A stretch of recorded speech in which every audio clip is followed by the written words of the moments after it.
ನಿಮ್ಮ ಹೆಸರು? ಕೇಶವಮೂರ್ತಿ ಅಂತ ಹೇಳಿ ಮೇಡಮ್.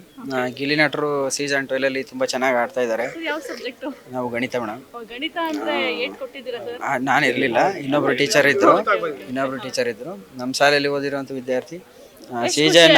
ಈಗ ನೀವು ಟೀಚ್ ಮಾಡಿಲ್ಲ ಅಂದ್ರೂ ಕೂಡ ನಮ್ಮ ಶಾಲೆ ಅನ್ನೋದು ಒಂದು ಅದು ಒಂದು ಒಳ್ಳೆ ನಟನಿಂದ ಎಲ್ಲರೂ ಗುರ್ತಿಡ್ತಾ ಇದ್ದಾರೆ ಶಾಲೆನ. ಎಷ್ಟು ಖುಷಿ ಆಗುತ್ತೆ. ಹೌದು, ಹಳ್ಳಿ ಪ್ರತಿಭೆ. ಅದು ಸರ್ಕಾರಿ ಶಾಲೆಯಲ್ಲಿ ವಿದ್ಯಾಭ್ಯಾಸ ಮಾಡಿರುವಂತವ್ರು ಅಷ್ಟರ ಮಟ್ಟಿಗೆ ಬೆಳೆದಿದ್ದಾರೆ ಅಂದ್ರೆ ಅದು ತುಂಬಾ ಖುಷಿಯಾದಂತ ವಿಚಾರ.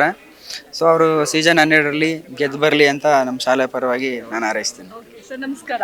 ನಮಸ್ಕಾರ, ನನ್ನ ಹೆಸರು MV ಮಹಾದೇವಯ್ಯ ಅಂತ, ವಿಜ್ಞಾನ ಶಿಕ್ಷಣ ಕೆಲಸ ನಿರ್ವಹಿಸ್ತಾ ಇದ್ದೀನಿ. ಈ ನಮ್ಮ ಸ್ಟೂಡೆಂಟ್ ಇಂದ ಈತನ ಮೂಲ ಹೆಸರು ನಟರಾಜು ಅಂತ.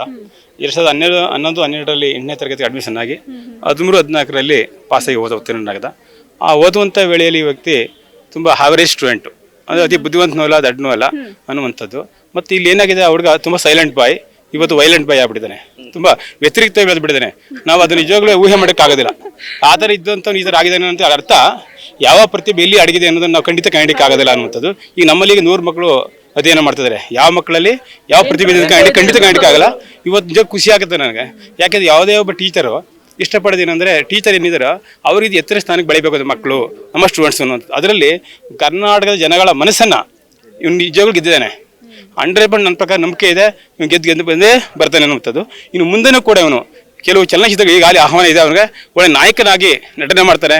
ನಮ್ಮ ಶಾಲೆಗೆ, ನಮ್ಮ ಊರಿಗೆ ಅತ್ಯುತ್ತಮ ಹೆಸರನ್ನು ತರ್ತಾನೆ ಅನ್ನುವಂಥದ್ದು ಅಚಲವಾದ ನಂಬಿಕೆ ಇದೆ ಮೇಡಮ್. ಓಕೆ ಸರ್, ಈಗ ಹೆಂಗಾಗಿದೆ ಅಂತಂದ್ರೆ ನಮ್ಮ ಸರ್ಕಾರಿ ಶಾಲೆ ಅಂತಂದ್ರೆ ಮೂಗ್ ಮುರಿಯೋರ ಸಂಖ್ಯೆನೇ ಹೆಚ್ಚಾಗಿದೆ.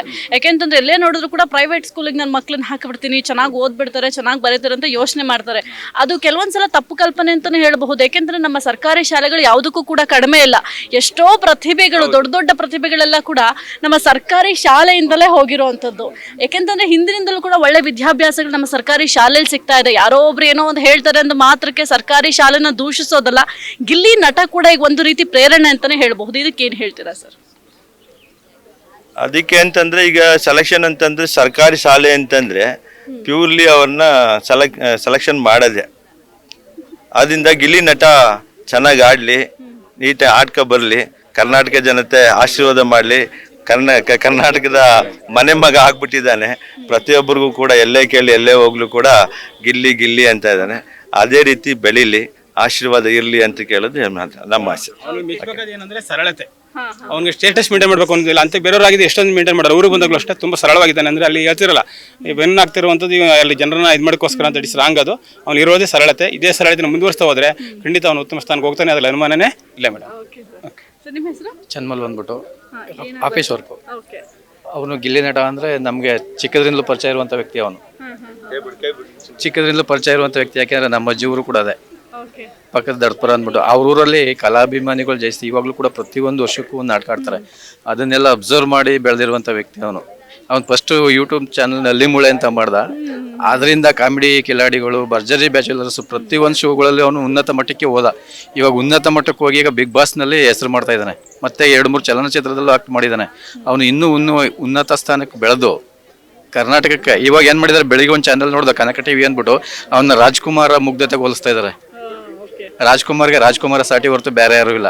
ಅದೀಗ ಅವನನ್ನ ಬಂಗಾರದ ಪಂಜರದಲ್ಲಿ ಮಾಡಿದಾರಲ್ಲ ರಾಜ್ಕುಮಾರ್, ಆಶೇನು ಹಾಕ್ಬಿಟ್ಟು ಇಬ್ಬರನ್ನು ಈಕ್ವಲ್ ಮಾಡಿದ್ದಾರೆ ಮುಗ್ಧತೆನ. ಅದಕ್ಕೂ ಟ್ಯಾಲಿ ಆಗ್ತಾ ಇದೆ. ರಾಜ್ಕುಮಾರ್ಗಿಂತಲೂ ಉನ್ನತ ಹೆಸರು ಮಾಡಲಿ ಅಂದ್ಬಿಟ್ಟು ನಾವು ಈ ಸಂದರ್ಭದಲ್ಲಿ ಹಾರೈಸ್ತೀವಿ. Okay sir.